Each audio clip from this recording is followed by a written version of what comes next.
Hey guys, welcome to Suburban Drunk. Hope y'all are having a good day. This is a trigger warning for anybody who has a hard time listening about domestic abuse. I'm not going to really go into much detail because it's really hard for me to talk about. And honestly, I don't really remember a lot of it. Thank God my brain has blocked a good portion of it out. I was abused for 15 years of my life by two different men. And I thought they loved me. They would call me the worst things you could possibly imagine. They would, push me. They would lock me into bathrooms and not let me leave. They would wake up in the middle of the night staring at me and would scare the living shit out of me. One spit on me when I was 7 months pregnant.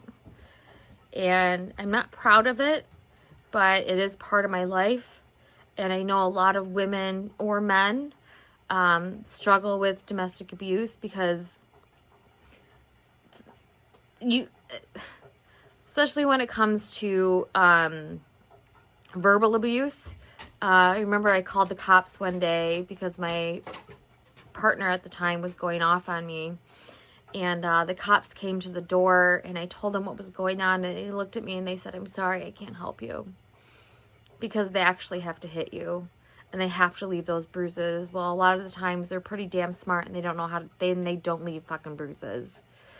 And I had a really hard time processing exactly how a man should treat me. Honestly, I'm still working on that to this day. I've done a lot of different therapy, which I will talk about in later clips. I'm just happy to be out. I'm happy to be alive. I didn't know whether they were going to take me out or I was going to take myself out. I would jump out of cars to get away from them, to get away from the abuse that I was going through. And, if anybody is watching this out there and is scared to leave, there are resources out there for you to get help. When I was getting out of it, I used a resource called La Casa, and that's here in southeastern Michigan. And if it wasn't for them, I don't think I'd be here. They saved my life, and I'm so grateful for them. So not too much detail about it because, like I said, it's really hard for me to talk about, but it is part of a chapter of my life. And if it wasn't for that, then I wouldn't be who I am today.